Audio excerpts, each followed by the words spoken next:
할렐루야. 올리브에 나오신 여러분들을 환영하며 축복합니다. 하나님께서 여러분들에게 하늘의 문을 여셔서 한량없는 그 은혜, 놀라운 은혜 부어주시길 주님의 이름으로 축복합니다. 그리고 이번 주가 또 추석 명절이 있습니다. 이제 친인척들 만나게 될 터이고 그동안 이제 보지 못했던 이들 만나게 될 터인데 여러분들이 축복의 마중물 꼭 될 수 있기를 소망합니다. 더 인내하시고 또 더 기도하시고 그리고 좀 더 우리가 뭐라 그럴까 좀 헌신하면서 축복의 마중물이 꼭 되셔서 여러분들 통해서 여러분들의 가정이 더욱더 복을 누리는 그런 가정 되실 수 있길 주님의 이름으로 축복합니다. 오늘 본문을 통해 인생 레슨이라는 제목을 함께 말씀 전하도록 하겠습니다. 우리 말씀 창세기 29장 1절 함께 읽겠습니다.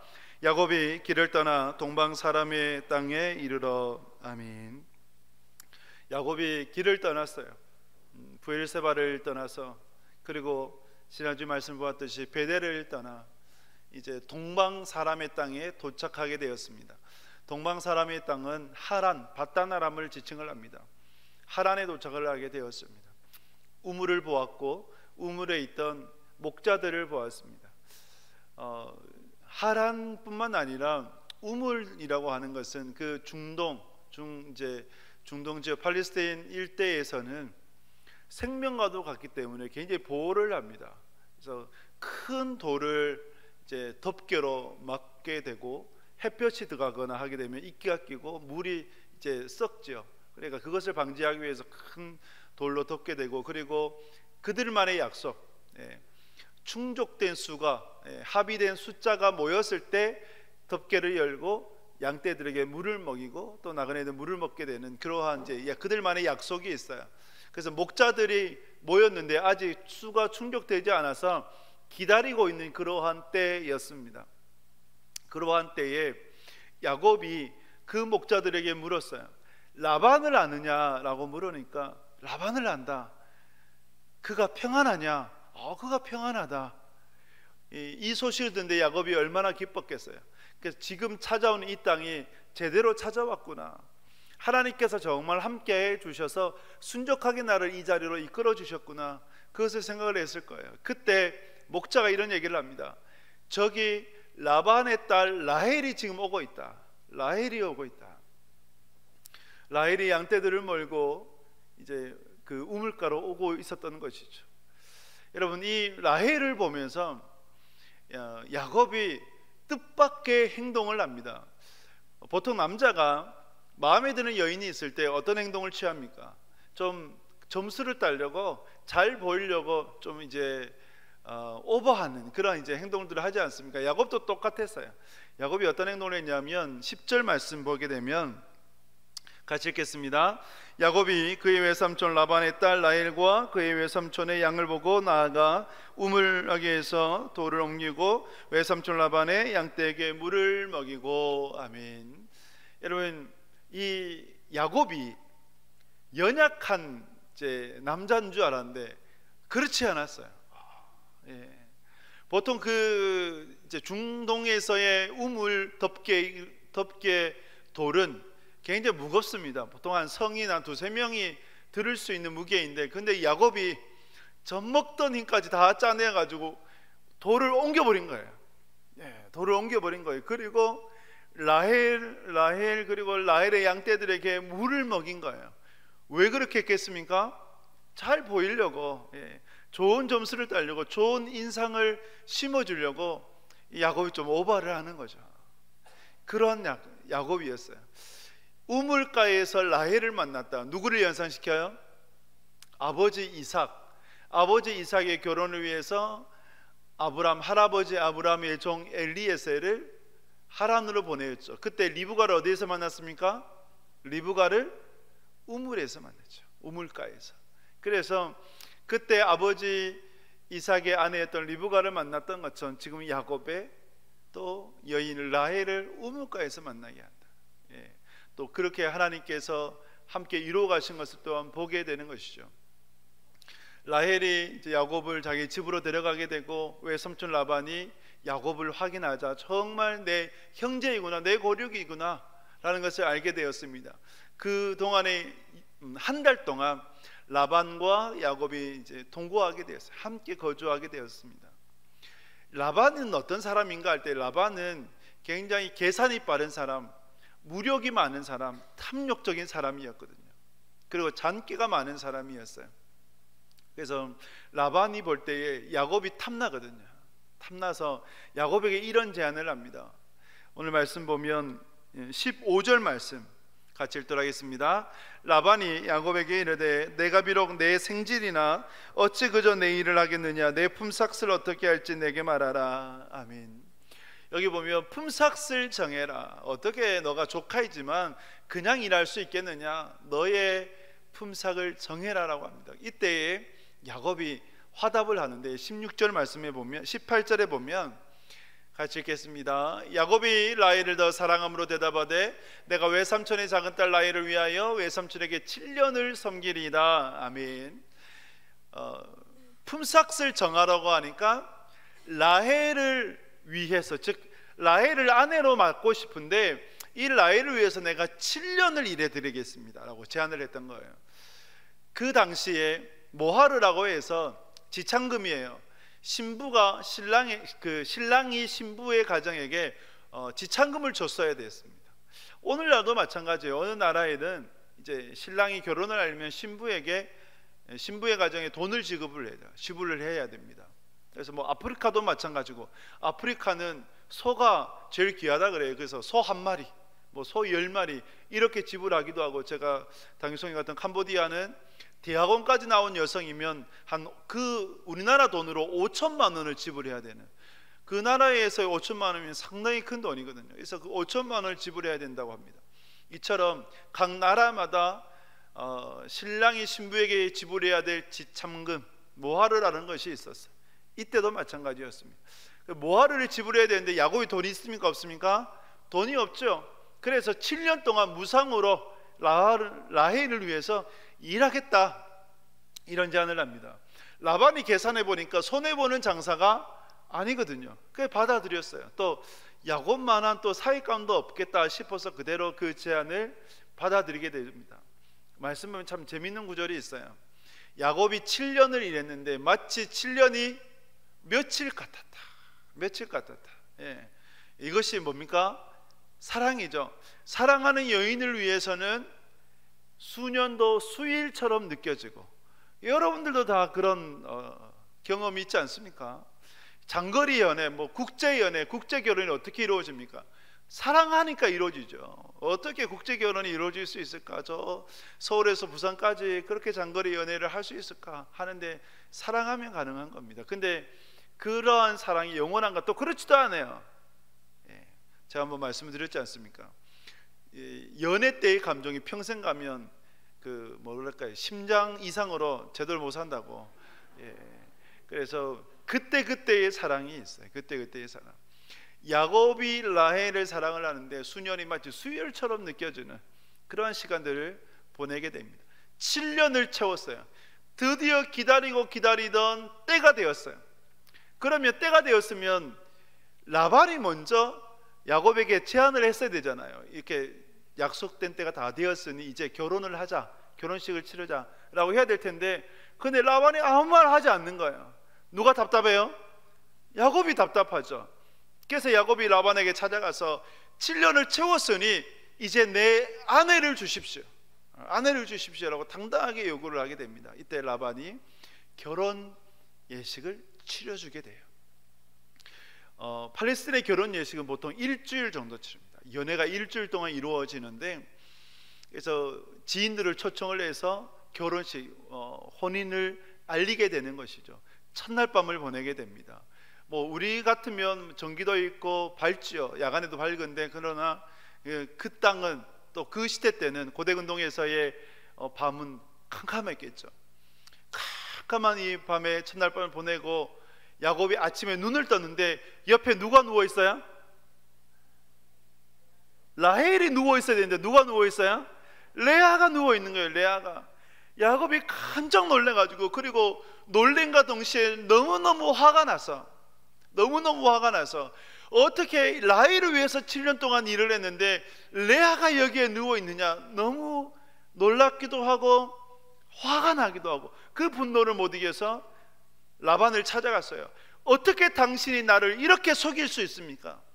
이때 라반이 뭐라 얘기하느냐, 26절 말씀 같이 읽겠습니다. 라반이 이르되 언니보다 아우를 먼저 주는 것은 우리 지방에서 하지 아니하는 바이라. 아멘. 언니보다 동생을 먼저 주는 것은, 형보다 아우를 먼저 보내는 것은 안 된다. 우리나라도 뭐 예전 전통이 그렇게 또 전통이 있었잖아요. 형 또 언니가 있으면 먼저 보내는 것이 전통이고, 그러나 부득불안한 사정이 있으면 동생이 먼저 장가도 시집도 갈 수가 있는 것이죠. 근데 이 라헬의 말은 거짓말이죠. 속임수인 거죠.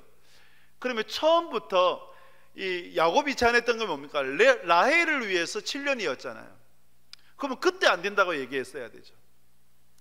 라반의 속임수였어요. 그런데 여러분, 야곱을 생각을 해보면 이 라반의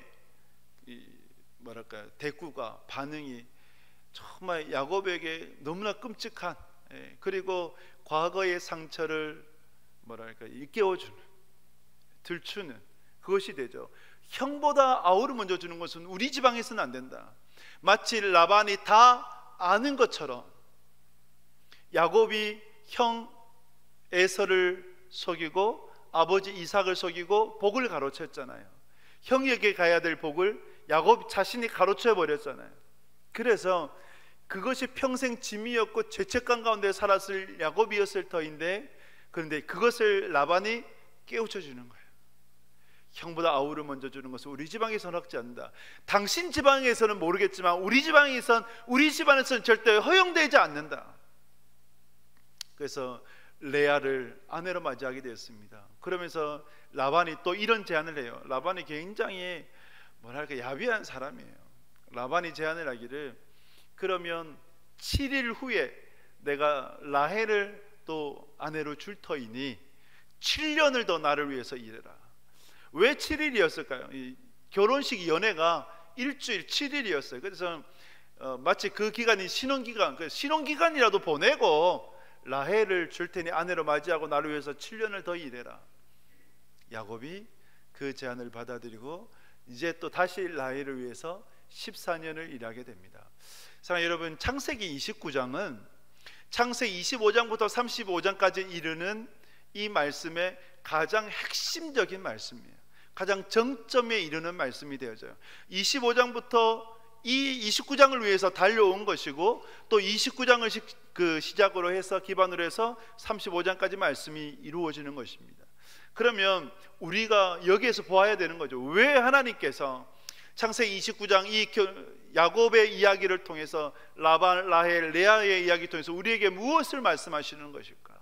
이것을 우리가 볼 수가 있어야 됩니다. 먼저 야곱이 왜 이곳에 왔습니까? 야곱이 왜 하란에 온 이유가 무엇입니까? 에서 때문에 왔습니까? 에서가 무서워서 도망쳐 온 것입니까? 그것이 이유이긴 하죠. 그러나 그거는 그냥 일부밖에 되지 않습니다. 주된 이유가 뭐냐? 창세기 28장이에요. 28장 1절 2절 말씀 같이 읽겠습니다. 이삭이 야곱을 불러 그에게 축복하고 또 당부하여 이르되 너는 가나안 사람의 딸들 중에서 아내를 맞이하지 말고 일어나 밧단 아람으로 가서 내 외조부 부델의 집에 이르러 거기서 내 외삼촌 라반의 딸 중에서 아내를 맞이하라. 아멘. 이삭이 볼 때에 에서를 그냥 두니까 가나안 땅의 여인, 해쪽 속의 여인을 아내로 맞이하게 되고, 그리고 이스마엘의 딸들을 아내로 맞이한 거예요. 그래서 리브가와 이삭의 근심이 되었죠. 야곱은 이러면 안 되겠다. 물론 에서가 무섭기도 했지만, 그래서 저 밧단 아람 하란으로 가서 하란에서 믿음의 딸들, 믿음의 아내를 맞아들여라라고 그렇게 야곱에게 부탁을 했던 거예요. 아버지 이삭이. 그래서 야곱이 순종을 했고 밧단 아람 이 하란까지 오게 된 거죠. 누구를 찾아서요? 자기 아내를 찾아서 이 외삼촌 라반의 집으로 오게 된 것입니다. 그러면 이 이야기, 창세기 29장 이야기가 뭐냐? 야곱의 결혼 이야기예요. 이 야곱의 결혼 이야기를 통해서 하나님께서 우리에게 주시는 메시지가 있는 거예요. 여러분, 그 메시지, 하나님께서 야곱의 인생을 레슨해 가시고 또 레아의 인생을 레슨해 가시는데, 이 하나님의 인생을 향한 레슨을 보면서, 수업을 보면서, 가회를 보면서 오늘 저와 여러분들이 주시는 그런 말씀, 메시지, 교훈을 몇 가지를 깨닫고자 합니다. 첫 번째는 왜 하나님께서 야곱을 이렇게 이끌어 가시는가 보게 되면, 오늘 창세기 29장 25절 말씀 같이 읽도록 하겠습니다. 25절입니다. 야곱이 아침에 보니 레아라 라반에게 이르되 외삼촌이 어찌하여 내게 같이 행하셨나이까? 내가 라헬을 위하여 외삼촌을 섬기지 아니하였나이까? 외삼촌이 나를 속이심은 어찌 됨이니까? 아멘. 야곱이 결혼식 그 다음날 아침에 일어나 보니까 누가 누워 있었다고요? 레아가 아니라 라헬이 누워 있었던 거예요. 야곱은 깜짝 놀랐죠. 그리고 너무너무 화가 났죠. 왜 나를 속였습니까? 왜 나를 속였습니까? 형보다 아우를 먼저 보내는 것은 우리 지방에 허락지 않는다. 여러분, 이것을 통해서 야곱이 무엇을 느꼈겠습니까? 심은 대로 거두는 거는구나. 내가 아버지 이삭을 속이고 형 에서를 속여서 축복을 가로채었는데, 그런데 이 외삼촌 라반이 나를 속여서 나를 이토록 힘들게 만드는구나. 인생이 이런 거구나. 심은 대로 거두는 거구나. 이것을 야곱이 느꼈겠지 않습니까? 깨달았겠지 않겠습니까? 그런데 여러분, 여기에서 하나님의 목적이 무엇이었을까요? 하나님은 왜 야곱에게 이렇게 심은 대로 거둔다는 이 법칙을 깨닫도록 하셨겠습니까?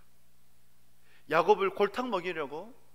아니면 야곱에게 너가 이렇게 이제 행했으니까 행한 대로 한번 당해봐라, 바로 이런 마음이었습니까? 아니지요. 하나님의 선하심이 있으신 거예요. 하나님께서 인생을 레슨해 가실 때 레슨하는 목적이 있으세요. 그것이 뭐냐? 바로 야곱을 다듬으시기 위해서. 하나님께서 야곱을 세우셨잖아요. 하나님께서 에서가 아니라 야곱을 선택하셨잖아요. 그런데 야곱이 자기의 지식, 생각, 자기의 어떤 갖고 있는 세상의 것을 너무 의지하며 살아가는 거예요. 그것이 아니라 하나님을 의지하며 살아야 된다. 이것을 하나님께서는 깨우쳐 주시기 원하셨던 것이죠. 그래서 야곱을 이처럼 다듬어 가시는 거죠. 야곱이 깨달았을 거예요. 인생이 내 생각대로 되는 것이 아니구나. 내 의지대로 되는 것이 아니구나. 내 계획대로 되는 것이 아니구나. 하나님 안에서 하나님 뜻대로, 하나님 계획대로, 하나님 생각대로 살아가는 것이 가장 복된 인생이구나. 여러분, 이것을 야곱이 깨닫지 않았겠습니까? 야곱과 같이 우리도 하나님께서 인생을 이끌어 가실 때가 있어요. 때로는 홀로 두실 때가 있어요. 정말 외롭게 홀로 두실 때가 있어요. 또 코너로 몰아가실 때가 있어요. 위로 봐도 막혀 있고, 앞으로 봐도, 옆으로 봐도, 뒤로 막혀, 다 사방이 막혀 있는 그런 때가 있을 수가 있어요. 때로는 우리를 광야로 주님께서 이끄실 때가 있죠. 마치 예수님을 광야로 이끄셨고, 모세를 광야로 이끄셨고, 이스라엘 백성들을 광야로 이끄셨던 것처럼 주님께서 우리를 때로 광야로 이끄실 때가 있어요. 인생의 공고와 피곤한 좌절 가운데 하나님께서 이끄실 때가 있죠. 그런데 왜 하나님께서 우리를 광야로 이끄시는가? 왜 우리를 그토록 힘들고 어려운 곳으로 주님께서 이끌어 가시는가? 야곱을 왜 하란으로 주님께서 이끄셨는가? 왜 외삼촌 라반을 만나게 하셨는가? 깨닫기 위함입니다. 다듬으시기 위함입니다. 마음과 생각을 다듬으시기 위함이죠. 주님밖에 없구나. 우리 주님만이 유일한 길이구나, 진리구나, 생명이구나. 이것을 깨닫도록 하기 위함인 줄 믿습니다. 그러므로 여러분, 하나님께서 여러분들이 이끌어 가실 때에 오직 주님밖에 없음을 깨닫고 그 주님만 의지하며 살아가시는 여러분 되시길 주님의 이름으로 축복합니다. 이것을 하루라도 빨리 깨닫는, 한 시라도 빨리 깨닫는 인생이 복된 거예요. 내 생각으로, 내 지혜로, 내가 있는 것으로 살아가는 것이 결코 아니구나. 하나님의 은혜로 살아가는 거구나. 하나님을 믿고 하나님을 의지하고 하나님 안에서 살아가는 인생이 가장 복된 것이구나. 여러분, 이것을 깨달으실 수 있길 바라요. 저도 그런 어려움들을 겪었었거든요. 제가 여러분 말씀 한번 안 들었을 것 같은데, 제가 사역하면서 안면마비가 온 적이 있어요. 딱 이렇게 머리부터 이제 여기 턱까지 반이 딱 마비가 되어버리더라고요. 그래서 그때 이제 서울에서 사역하고 있었을 때인데, 그 성도님 도움으로 이제 뭐 중앙대병원 그 거기 전문의 연결되어서 한 달 반 동안 집중 치료받고, 또 한방 연결되어서 이제 집중 치료받고, 양방에 가니까 한방에는 절대 가지 마십시오. 이것만 하면 충분합니다. 한방에 가니까 병원에 절대 가지 말라고, 양방에 가지 말고 한방으로 충분하다고. 저는 어떻게 했을까요? 둘 다 가서 어떻게든 빨리 치료받고 빨리 나아야 되는데, 입 돌아가면 큰일 나잖아요. 입이 돌아가 보니까 물도 못 마셔요. 밥도 제대로 못 먹어요. 그래서 너무 힘들더라고요. 무엇보다 사역이 제대로 안 되잖아요. 설교를 하려 해도 힘들잖아요. 예. 발음이 세고 그러니까 힘이 들어서 참 하나님 그때 기도하면서, 근데 그 인생 광야에서 깨달은 것이 있어요. 하나님밖에 없구나. 인생 내 생각, 내 계획, 내가 갖고 있는 것으로 살아가는 것이 절대 아니구나, 이것을 깨닫게 돼요. 사랑 여러분, 이것을 빨리 깨닫는 인생이 복된 인생인 줄 믿습니다. 오직 주님만이 유일한 길이 되세요. 유일한 진리가 되세요. 유일한 생명이 됐습니다. 다른 곳에 길이 없어요. 다른 것은 다 가짜예요. 오직 주님에게만 생명이 있습니다. 그러므로 인생 레슨을 통해 우리를 다듬으셔서 주님만을 의지하도록 하시는 그 은혜 앞에 엎드리며 나아가는 여러분 되시길 주님의 이름으로 축복합니다. 두 번째, 하나님께서 인생 레슨을 통해서 우리에게 주시는 가르침, 교훈이 무엇인가 할 때에 레아를 생각을 해보십시오. 여러분, 오늘 본문 속에 야곱, 라반이 있고 레아, 라헬이 있는데, 이 네 사람 중에 누가 제일 안타까운가, 좀 마음이 많이 가는가? 저는 레아예요. 레아를 보면 너무 안타까워요. 여인으로서 이렇게 좀 수치스러운 인생을 살아갈 수 있을까? 레아와 라헬을 비교를 해보게 되면 야곱이 라헬을 더 사랑했잖아요. 그래서 라헬을 원했는데, 자기를 원하지 않는 남자의 아내가 된다. 그리고 동생을 대신해서 첫날 밤을 보낸다. 동생인 척하면서. 여러분, 레아가 그냥 동생인 척 했겠습니까? 라헬인 척 했겠습니까? 예를 들면 라헬이 쓰는 그 향수처럼 그런 향을 내지 않았겠습니까? 라헬이 입었던 옷을 입었지 않겠습니까? 마치 야곱이 아버지를 속이기 위해서 형의 옷을 입었던 것처럼 그런 옷을 입었지 않겠습니까? 할 수 있는 모든 방법을 취했을 거예요. 물론 라반이, 아버지가 그렇게 강요를 해서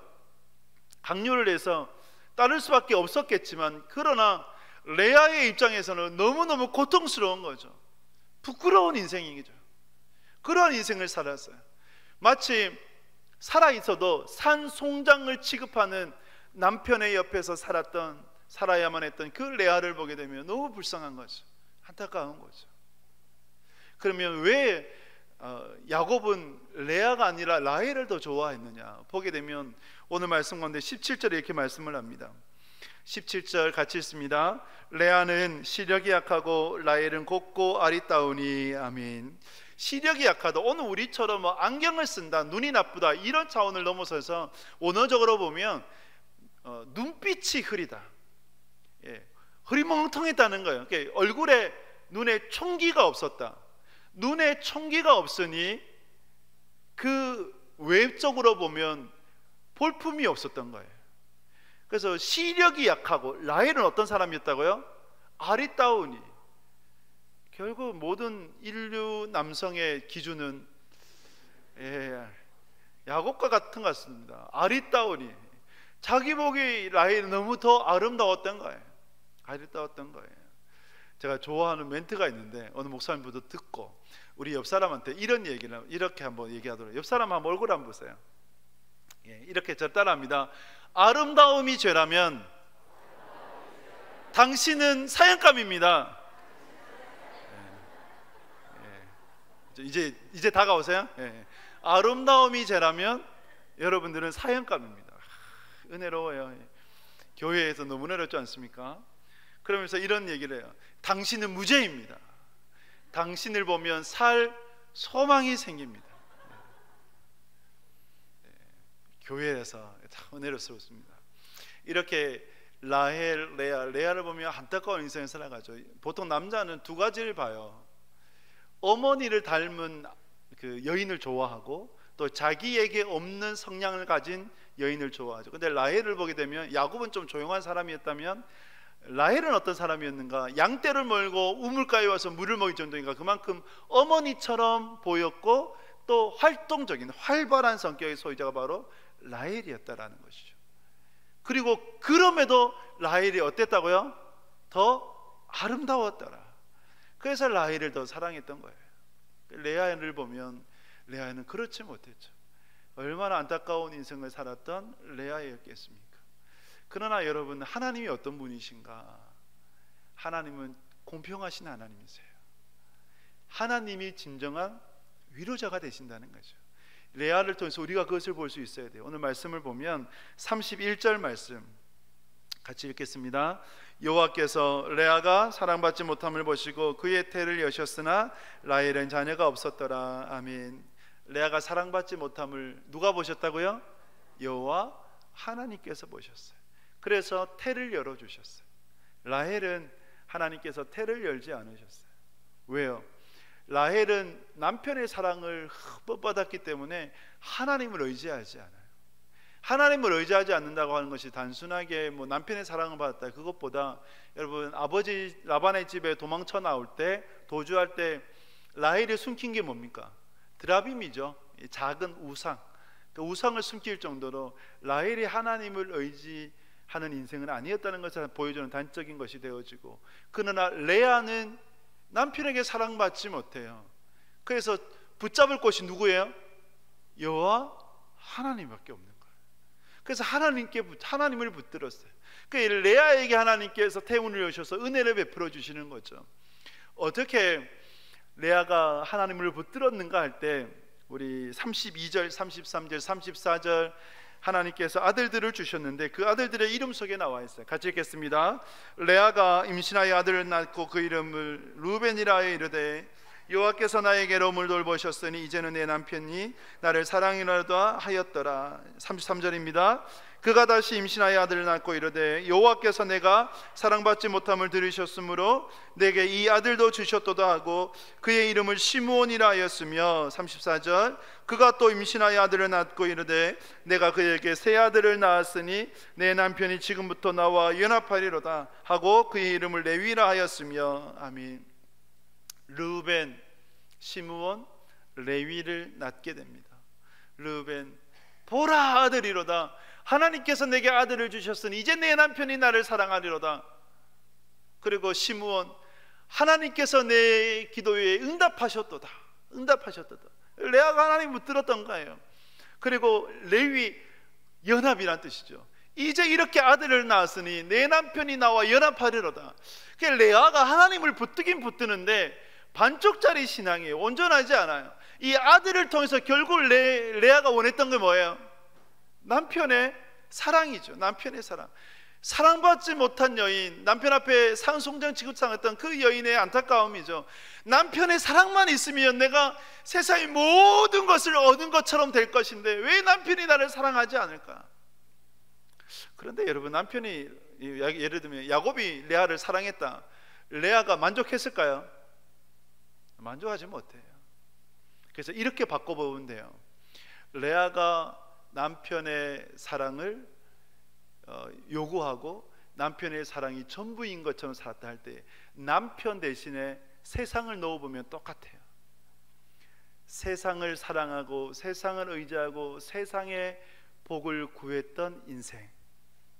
우리는 세상으로부터 위로를 받으려고 그래요. 마치 레아가 남편으로부터 진정한 위로를 받으려고 했다는 것처럼 우리는 세상을 통해서 받으려고 해요. 때로는 물질로, 때로는 자녀로, 때로는 건강으로, 때로는 내가 소유하고 싶은 그 모든 것들로 인하여서. 그런데 여러분, 그것은 진정한 위로가 되지 못합니다. 그것을 깨달아야 돼요. 근데 레아가 깨달은 날이 있었어요. 언제 깨달은지 아세요? 애 넷 낳으니까 깨닫게 돼요. 그렇다고 여러분 애 넷 낳으려고는 하지 마시고, 애 넷 낳으니까 레아가 깨닫게 되는데 34절, 35절 말씀 우리 같이 읽겠습니다. 그가 또 임신하여 아들을 낳고 이르되 내가 이제는 여호와를 찬송하리로다 하고 이로 말미암아 그가 그의 이름을 유다라 하였고 그의 출산이 멈추었더라. 아멘. 넷째를 낳았는데 이 넷째의 이름을 뭐라고요? 유다라. 근데 유다의 뜻이 내가 이제는 여호와를 찬송하리로다. 첫째, 둘째, 셋째 르우벤, 시므온, 레위를 통해서는 남편의 사랑을 구걸했다고 한다면 유다를 낳고서는 레아가 내가 이제 여호와 하나님을 찬송하리로다, 여호와 하나님을 구하는 거예요. 그러니 레아의 출산이 멈춘 거죠. 왜? 아들들이 필요가 없는 거예요. 왜 필요가 없어요? 그 아들들을 통해서 남편의 사랑이 아니라 이제 나는 하나님의 사랑으로 충만하다, 하나님의 사랑으로 충분하다, 나는 하나님이 진정한 위로가 되신다, 이것을 레아가 깨닫게 된 거죠. 애 넷을 낳고 레아가 깨닫게 돼요. 그리고 나중에 또 하나님의 뜻이 있으셔서 다섯째, 여섯째를 낳게 하셨고 이후에 그리고 딸 디나까지도 하나님께서 낳도록 하셨어요.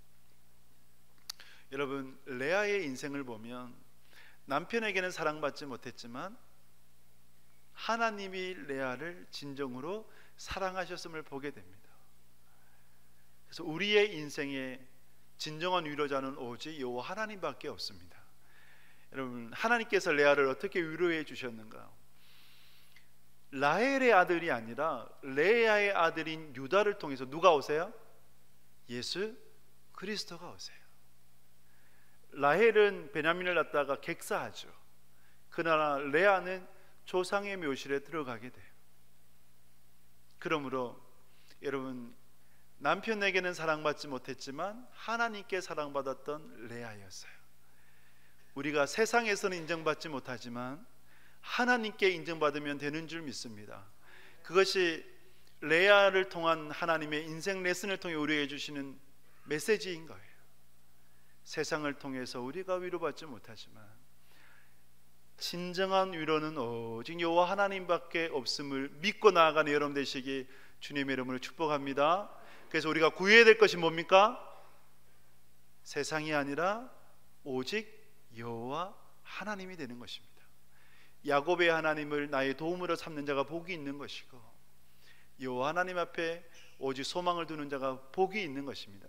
그 복된 인생 살아가시길 주님의 이름으로 축복합니다. 마지막으로 라반이에요. 라반을 보게 되면 라반이 악한 사람이거든요. 고약한 사람이거든요.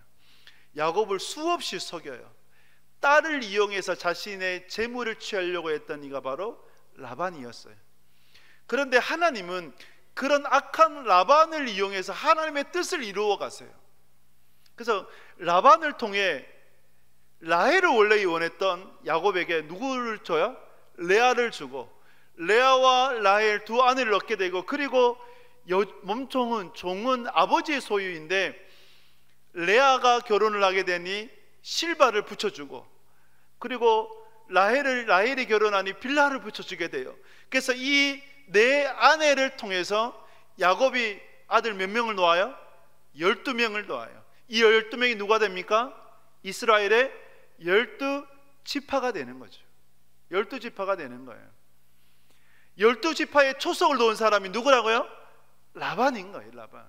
그래서 하나님은 이 악한 그리고 잔꽤 많은 재물에 취한 라반을 이용해서 하나님의 목적을, 하나님의 뜻을 이루어가는 거예요.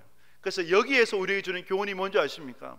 하나님은 반드시 목적을 성취하시는 분, 뜻을 이루시는 분이라는 거예요. 하나님께서 여러분을 향한 놀라운 계획을 갖고 계시는 줄 믿습니다. 하나님께서 여러분들의 자녀를 향한 놀라운 계획을 갖고 계세요. 그러면 어떤 인생이 복된 인생인가? 그 계획에 순응하는 인생이에요. 계획이 반드시 이루어진다면, 하나님은 어떠한 방법을 써서라도 그 계획을 이루어 가신다면, 그러면 어느 인생이 복된 건가? 그 계획에 순응하는. 파도가 몰아치잖아요. 근데 그 파도를 거스를 수 없다면 어떻게 될까요? 파도를 올라타야 되는 거죠. 파도와 함께 해야 되는 거죠. 그러면 서핑이라는 아주 신나는 유쾌한 그 운동이 펼쳐질 수가 있는 거죠. 마찬가지로 우리를 향한 하나님의 파도, 하나님의 계획과 목적 거스를 수 없다면 순응할 때 그 목적에 온전히 순종하며 나갈 때 가장 복된 인생을 살아갈 수 있는 것입니다. 이것을 놓치지 마십시오. 여러분들이 놓치지 마시고 여러분들의 자녀들이 이것을 놓치지 않는 은혜가 있기를 주님의 이름으로 축복합니다. 말씀했습니다. 하나님은 우리의 인생을 레슨해 가세요. 야곱을 레슨하시고 레아를 레슨하시고 또 라반을 통해서 보여주신 것처럼 그 인생을 레슨해 가세요. 왜 레슨해 가십니까? 오직 하나님밖에 없다. 하나님만의 유일한 길이요 진리요 생명이시라는 거예요. 다른 것은 가짜예요. 길이 없어요. 오직 주님께만 생명이 있는 것입니다. 그 레아를 보면 하나님 공평하신 분이에요. 그래서 우리가 세상을 통해서 위로를 얻으려고 하는 것이 아니라 오직 여호와 하나님이 우리의 진정한 위로자가 되셔서 여호와 하나님을 통해 위로를 얻기를 힘쓰는 여러분 되실 수 있게 주님의 이름으로 축복합니다. 우리가 헌금성으로 드릴 이 찬양, 지체 장애인이에요. 이 장애인이 손도 그리고 말 한마디 하기가 그토록 어려운데 이 장애인 이분이 송명희 씨가 고백하는 것은 하나님은 공평하신 분이라는 거예요. 재물도 없고 지식도 없고 건강도 없지만 하나님께서 내게 주신 사랑을 생각해 보면 놀랍다는 것. 그래서 하나님은 공평하신 분이라는 것. 공평하시는 그 하나님께서 저와 여러분들의 진정한 위로자가 되셔서 오늘 이 예배를 통해 진정한 소망을 누리며 나아가는 여러분 되실 수 있기를 주님의 이름으로 축복합니다.